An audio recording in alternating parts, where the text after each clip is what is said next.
Saya nggak ngerti agama, sekali lagi saya bilang saya bukan agama Muslim, saya nggak ngerti agama. Tapi dengan keterbatasan beliau, tentu akan lebih sulit untuk bekerja.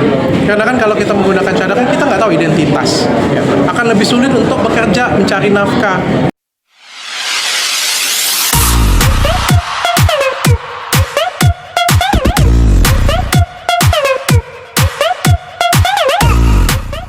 Tiga bawang dulu ya. Ada. Insya Allah, barakallah. Jadi kita harus bangkit, harus jadi lebih kuat, harus juga jadi inspiratif untuk sesama supaya kita bisa menambah value kita dan jadi motivasi yang baik buat orang banyak. Insya Allah. Terima kasih semuanya. Sekarang aku mau berusaha untuk mandiri, aku mau kembali kerja lagi demi anak-anak aku, demi ngasih nafkah mereka, supaya mereka juga tetap bisa melanjutkan hidup, bisa melanjutkan pendidikan mereka sampai jenjang yang lebih tinggi tanpa harus bergantung sama siapapun, termasuk sama ayahnya mereka sendiri.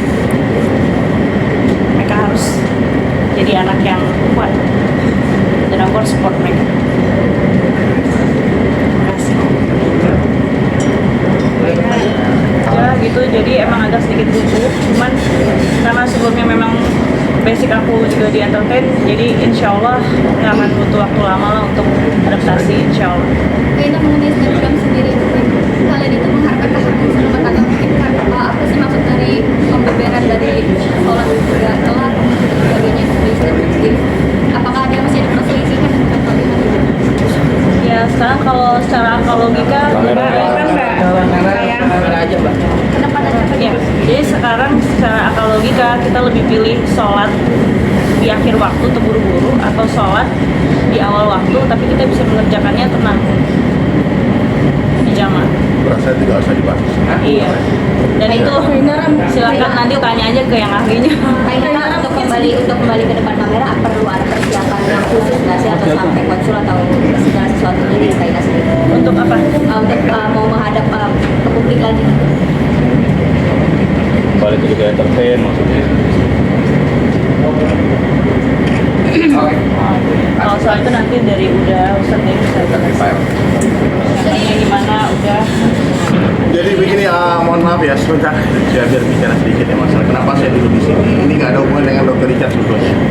Ini nggak ada hubungan juga dengan Athena, tapi Inara bernikah itu ada hubungan dengan saya dan istri dari keluarga dengan Dati Joda. Jadi dulu Inara dan Firgon datang ke rumah dan Firgon curhat tentang kegalauannya istri sering digodain orang karena terlalu cantik. Nah, maka aku bilang orang terlalu cantik itu mungkin lebih baik ditutupin aja kita. Udah dia yang nyuruh aku pakai nikah. Disuruh kan dia.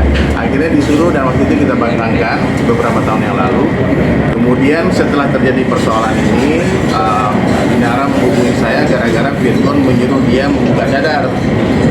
Aku nggak percaya awalnya, masa sih Firgon kan dia yang senang, dia yang nyuruh, dia yang suruh buka. Nah, aduh, kayaknya ini lagi ada persoalan rumah tangga, aku mau ikut campur. Aku pergi umroh, ternyata viral kan.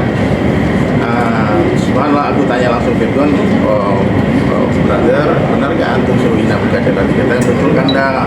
Aku kayaknya pengen Ina seperti biasa-biasa aja, biar nanti keluarga juga bisa melihat kecantikan dia, bukan buat aku aja. Aku kasih tahu Ina, sebetulnya cadar dalam Islam itu tidak wajib. Kalau memang suamimu menginginkan buka cadar, silahkan dibuka aja. Cuman Ina nggak mau buka karena dipakaikan Allah bukan karena suami katanya. Enggak, pokoknya aku nggak mau buka katanya. Jadi begitu. Akhirnya lah percekcokan masalah cadar juga ada. Kemudian setelah masuk gugatan cerai dari pihak Bang Firgon,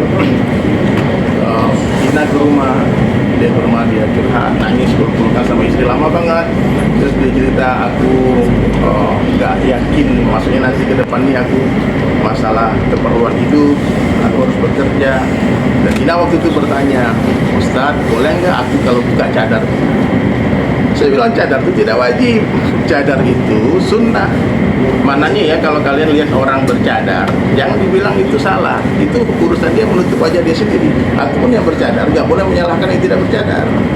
ya, karena tidak membuka wajah seperti kakak-kakak ini itu tidak berdosa, itu bukan sebuah kemaksiatan. Nah, kemudian ternyata aku tanya, kenapa Ina nanya begitu?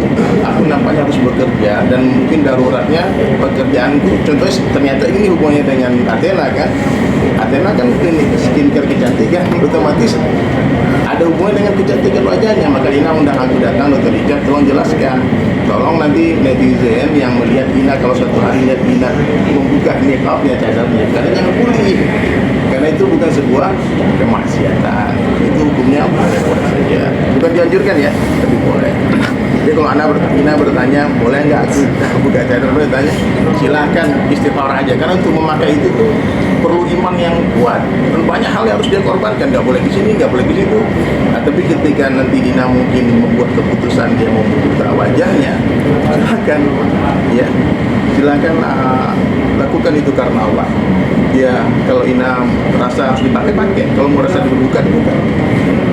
Itu jawaban dari aku ya. Jadi aku tidak memberatkan Ina, karena pertanyaan itu menggambarkan kondisi hati, Bang. Orang kalau imannya lagi ada ujian, dia bertanya boleh nggak, boleh nggak. Jawabannya ya boleh. Tapi kalau nanya gimana sempurnanya, ya sempurnanya ya ditutup benar. Kalau perlu seperti yang di Arab sana, maka pakai purda kan, matanya pun nggak nampak, khusus untuk suami saja. Nah, tapi kalau masalah boleh, standar hijab yang paling dasar dalam Islam itu muka dan telapak tangan dinampakkan. Jadi silakan Ina, silakan ya ada media. Kalau Ina mau memutuskan membuka cadar, biar gak jadi fitnah nanti kan. Jangan orang pikir nih gara-gara ini, gara-gara itu. Nah, jadi Ina lakukan nih karena Allah. Jadi kalau Ina mau pakai, pakai. Kalau Ina buka. Jadi oleh karena itu ya aku harus membuka cadar. Jadi mudah-mudahan teman-teman media semuanya, netizen nggak berburuk sangka gitu sama aku, karena aku juga berjuang buat anak-anak aku. Itu harapan Ina undang aku di sini untuk menjelaskan hukum hakam tentang nikahnya. Jadi ulama kita hampir semua kiai pun punyai tidak bernaik nikah ya. Jadi ini adalah hal yang dibolehkan. Ya. Jadi jangan sampai ada bulian yang akhirnya malah bikin kalian semua berdosa. Boleh saya buka? Silakan Ina mau buka, silakan. Tafadhol, silakan. Ina sekarang mau buka cadarnya. Saya buka ya. Bismillah, saya buka karena Allah. Saya pakai karena Allah, saya buka karena Allah untuk menghidupi anak-anak saya.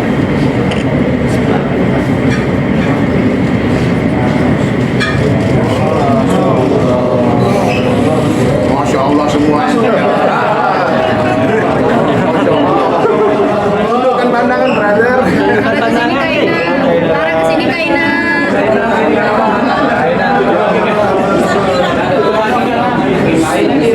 Pakai lagi kayaknya, pakai aja.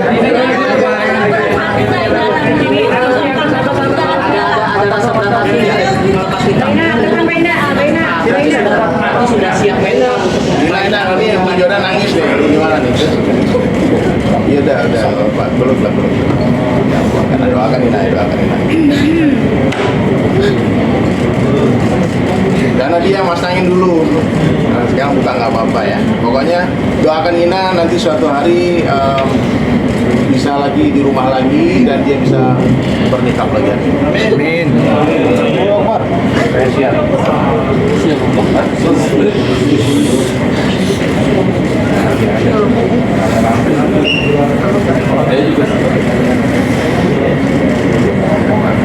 Insyaallah. Doakan Ina ya semuanya ya.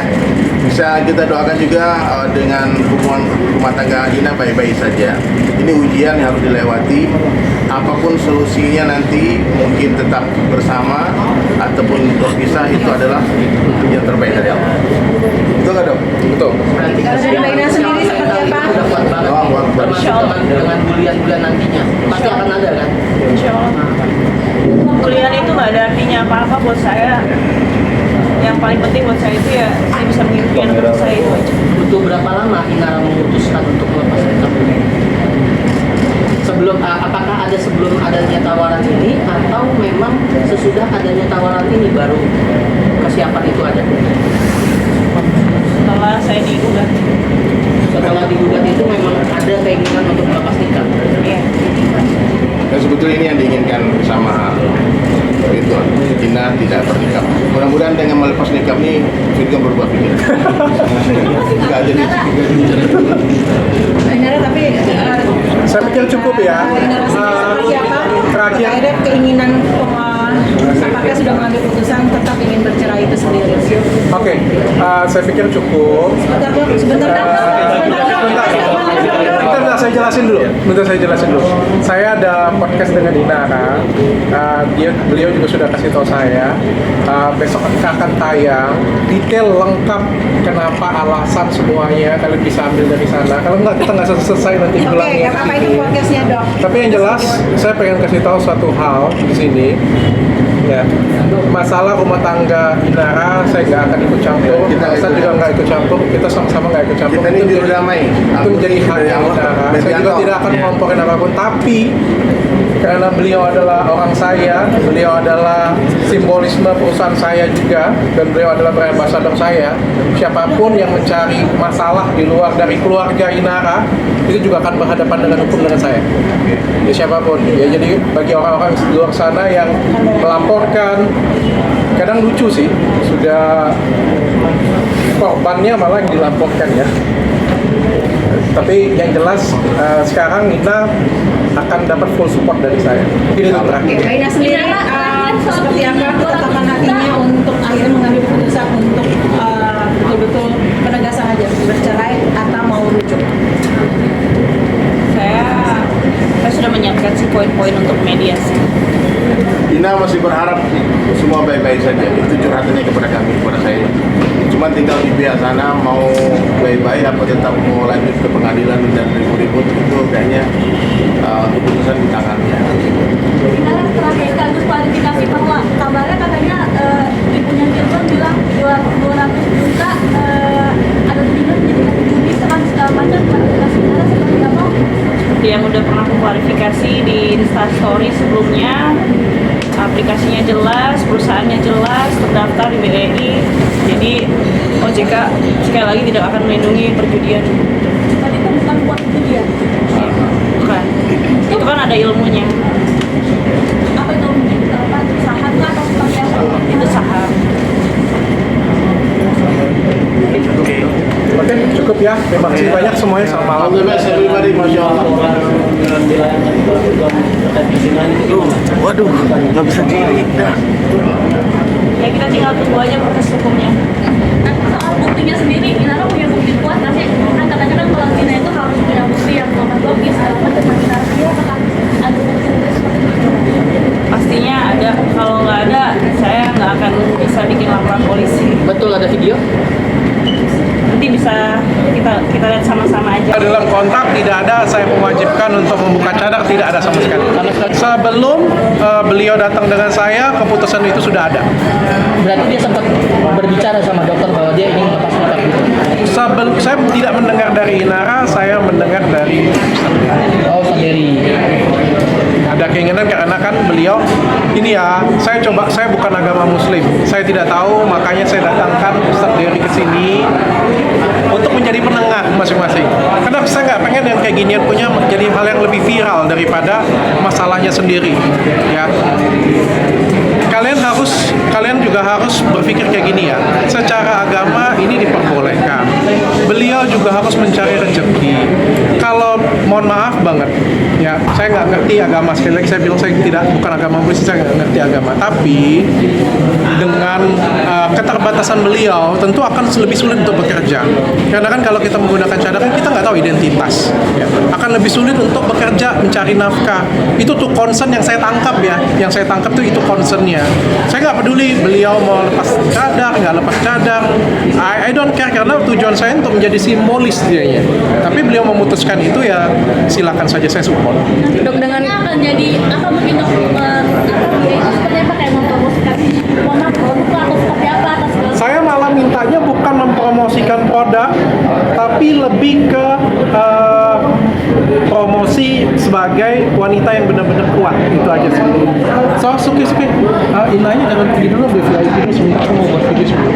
Dok, kalau mungkin ada yang bilang netizen. Jadi tunjukkan bahwa dia wanita yang kuat, bisa bertahan, bisa bertarung, mempertahankan hak dia. Itu aja menurut saya sudah simbol mempromosikan Athena. Fokusnya di public speaking berarti ya dok ya?